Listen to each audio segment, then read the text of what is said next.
October 2015.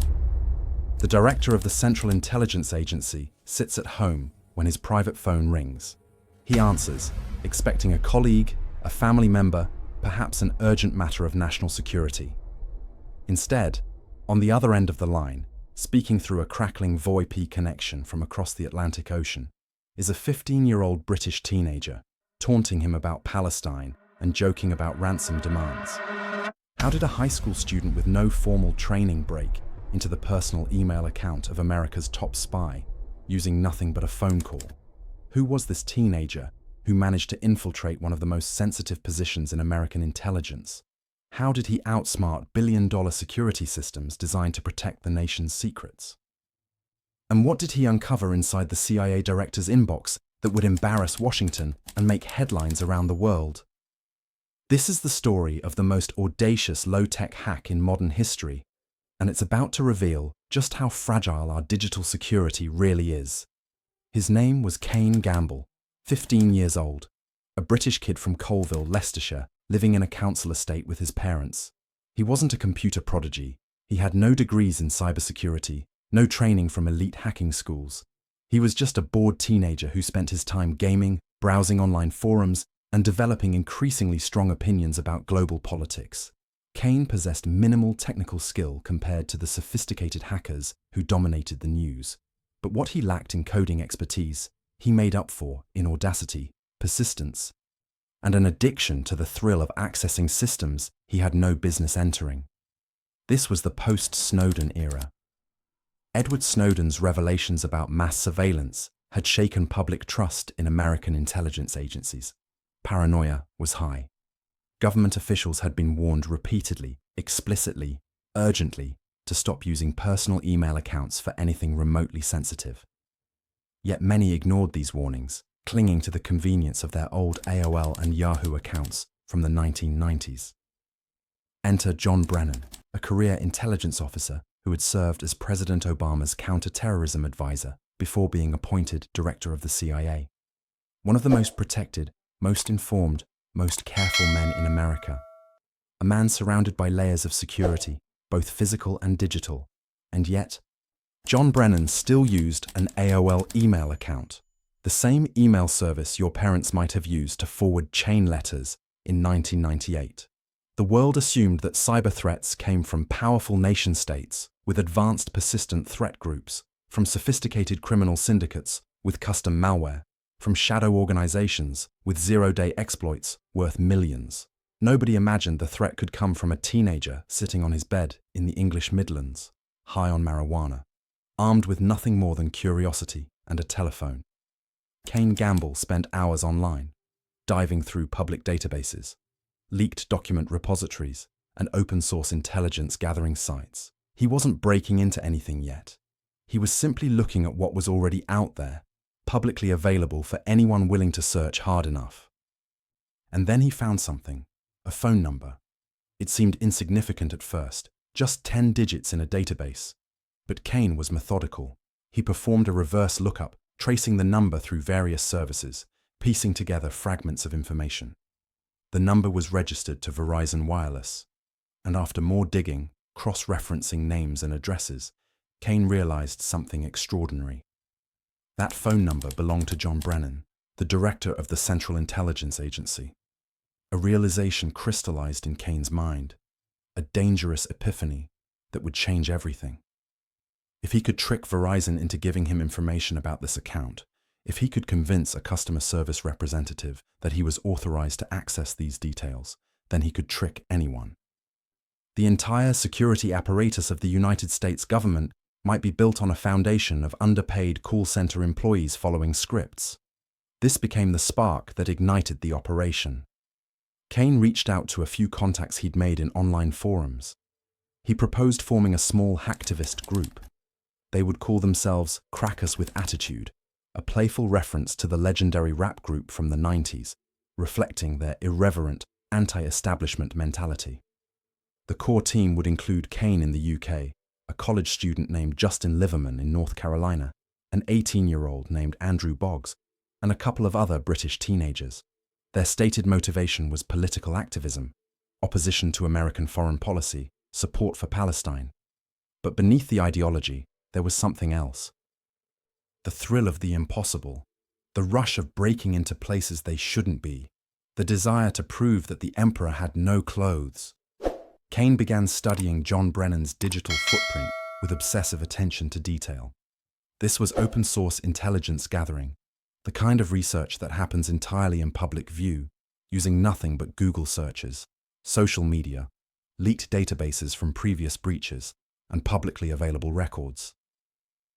He collected fragments of information, piece by piece, assembling a mosaic of Brennan's personal data: birth year, home address, multiple phone numbers, family members' names, Brennan's work history, stretching back decades through various intelligence positions.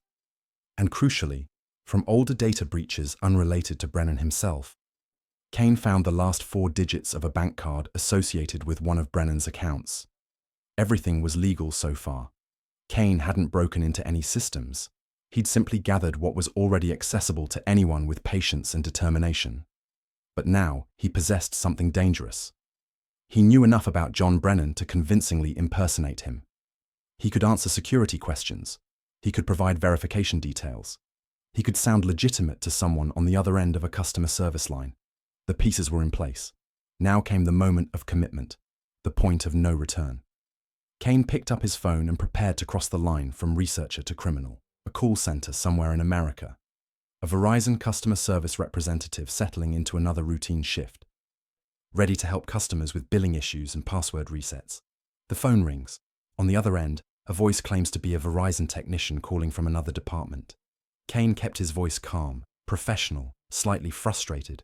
He explained that his tools were down, that he couldn't access the customer database from his terminal, that he needed manual assistance to pull up account information.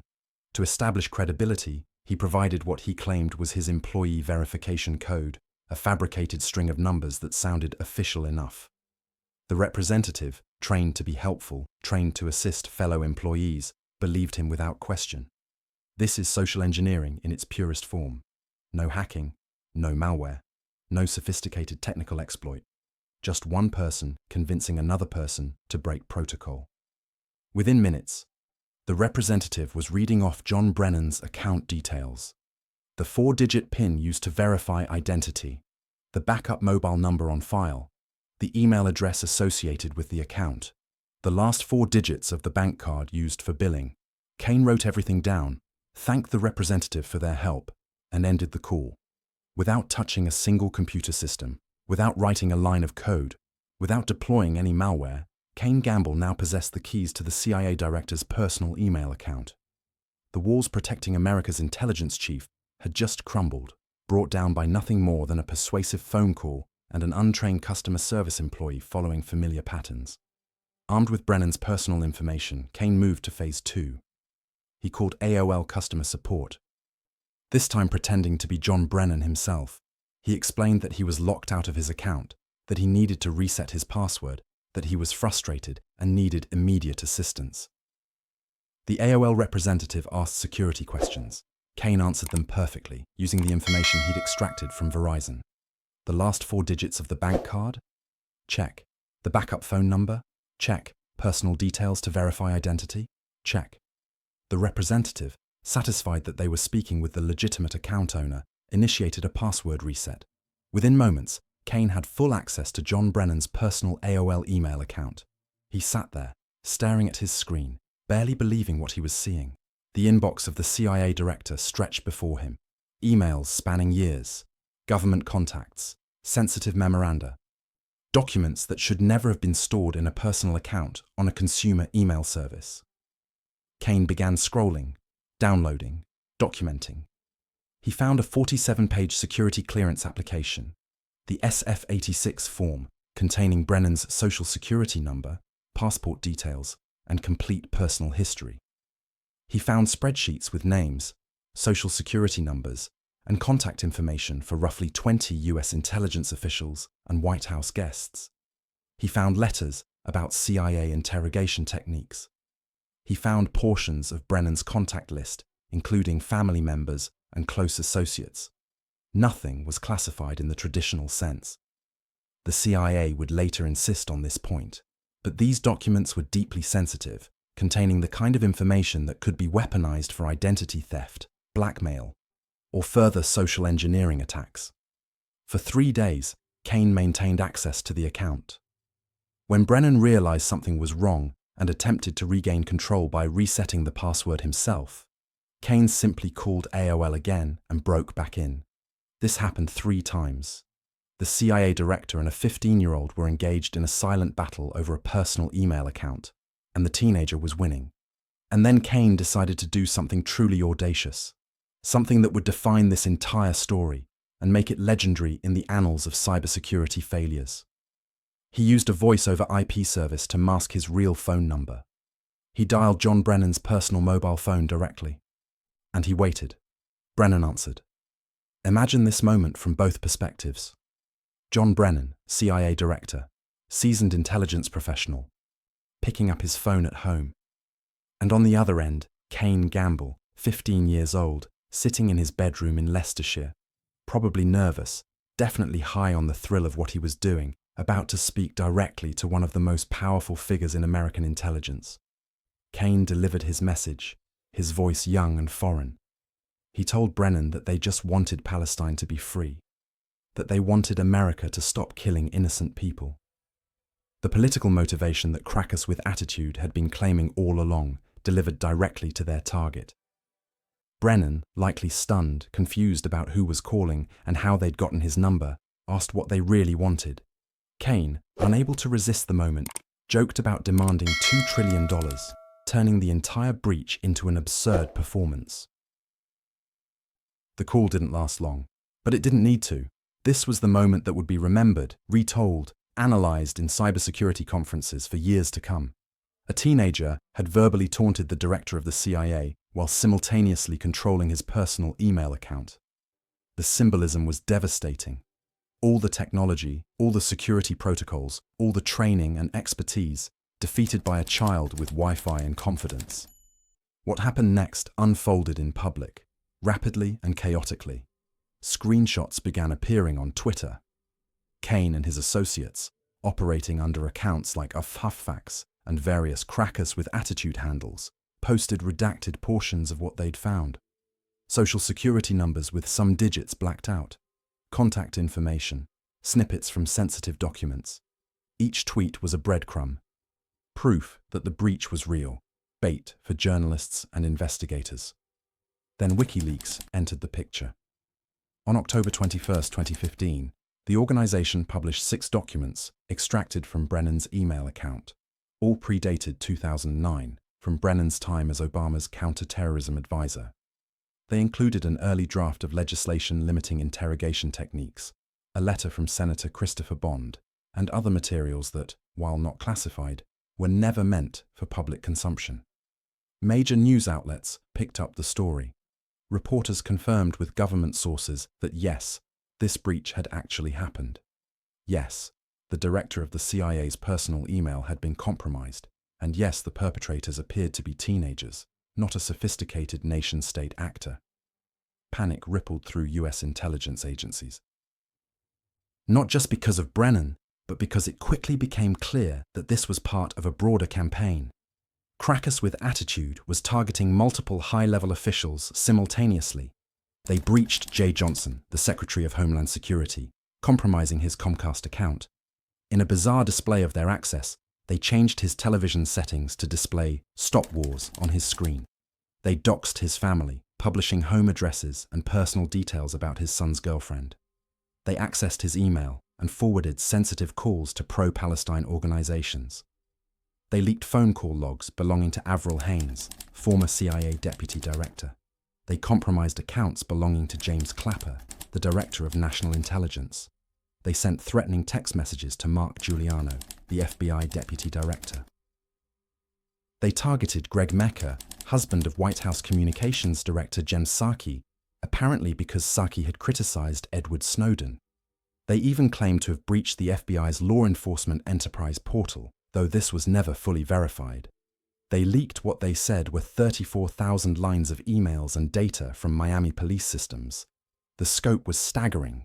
Multiple senior officials across the intelligence community, all compromised using similar low-tech social engineering methods. The same tactics, repeated successfully again and again, because the human element remained the weakest link in every security system. The realization hit Washington like a cold wave. They weren't dealing with Russian hackers or Chinese military cyber-espionage units. They weren't facing some advanced persistent threat group with sophisticated zero-day exploits.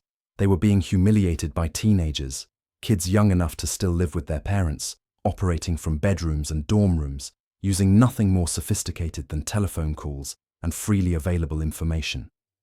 The embarrassment was profound and public. The world was watching America's vaunted intelligence apparatus get owned by children.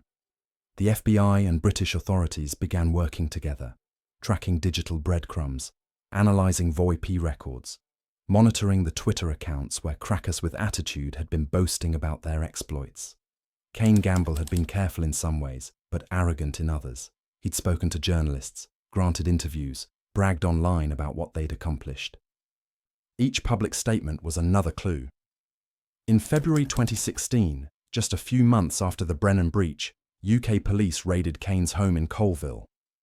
Officers seized laptops, phones and hard drives while his parents watched in shock. Their teenage son, the boy they'd thought was just spending too much time online, was being arrested for hacking some of the most protected individuals in the American government. Across the Atlantic, FBI agents arrested Justin Liverman in North Carolina and Andrew Boggs shortly after. The other British teenagers involved faced similar raids. The legal proceedings took time, but the outcomes were significant. Kane Gamble, despite being a minor when he committed the offences, faced serious charges under the UK's Computer Misuse Act. In 2017, he pleaded guilty to 10 counts. In April 2018, at age 18, he was sentenced to 2 years in a youth detention centre. The judge who sentenced him used stark language, calling him a cyber terrorist for causing enormous distress and potentially risking national security. Kane had already served 497 days on remand while awaiting trial. Justin Liverman received a harsher sentence in the American justice system. He pleaded guilty to conspiracy in January 2017 and was sentenced to 5 years in federal prison, the maximum allowed under his plea agreement. He was also ordered to pay $145,000 in restitution. Andrew Boggs received 2 years. The other British teenagers involved faced juvenile proceedings with lighter consequences. Public reaction to the sentences was mixed. Some felt the punishment was too severe for what amounted to pranks by misguided youth. Others argued it was too lenient given the seriousness of the breaches and the sensitive nature of the information exposed. But almost everyone agreed on one thing. The story was shocking less for what the hackers did than for what the breaches revealed about American security practices. John Brennan, using an outdated AOL account for sensitive correspondence, became a symbol of everything wrong with government digital hygiene. The ease with which customer service representatives had been tricked exposed fundamental vulnerabilities in authentication systems. The fact that multiple high-level officials had fallen victim to the same basic tactics suggested a systemic failure of security culture. In the aftermath, new policies were implemented. Officials received updated training on cybersecurity. Two-factor authentication became mandatory for government accounts. Personal email use for work-related correspondence was more strictly prohibited and monitored. The incident joined a growing list of embarrassments, including Hillary Clinton's private email server and the Office of Personnel Management breach that had exposed data on 21 million government employees. The headlines said it all. The kid who owned the CIA director. Teenager hacks America's top spy with phone call. Low-tech social engineering defeats high-tech security. The story became a case study in cybersecurity courses, a cautionary tale told to illustrate the oldest lesson in information security. Your system is only as strong as its weakest link, and that link is almost always human. Years later, as we look back on the Kane Gamble story, what stands out isn't the technical sophistication. There was none. It's not the elaborate malware or the zero-day exploits. They didn't exist. It's not even the political motivations that crackers with attitude claimed drove their actions. What stands out is the simplicity, the mundane, almost boring reality of how it actually happened. A phone call to Verizon. a phone call to AOL, publicly available information used to answer security questions, persuasion, impersonation, social engineering in its most basic form.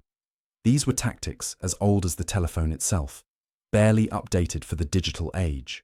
And yet, these elementary methods defeated the security, protecting the director of the Central Intelligence Agency, not because the CIA lacked sophisticated defensive tools, not because American intelligence agencies couldn't deploy advanced threat detection, but because one man used a personal AOL email account, and because customer service representatives at telecommunications companies had been trained to be helpful rather than paranoid.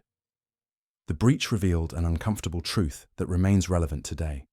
We invest billions in firewalls, encryption, artificial intelligence-driven threat detection, and quantum-resistant cryptography.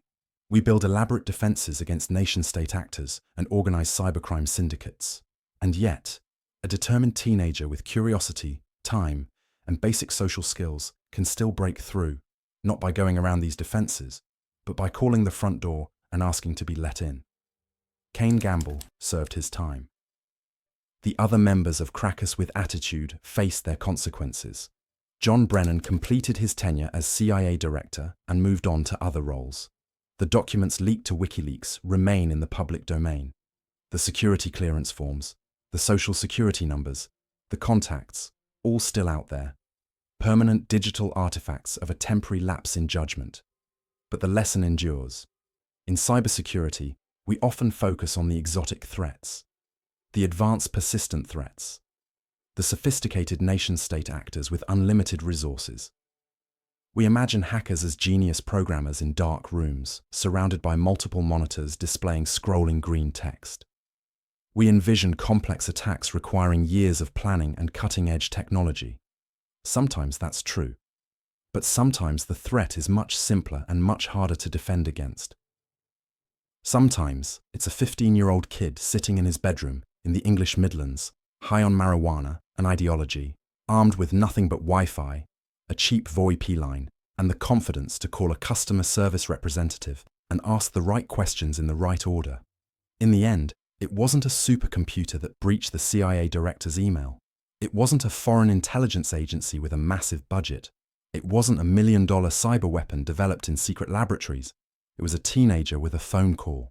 And if that doesn't terrify intelligence agencies, corporations, and anyone who thinks their data is secure behind passwords and security questions, then nothing will.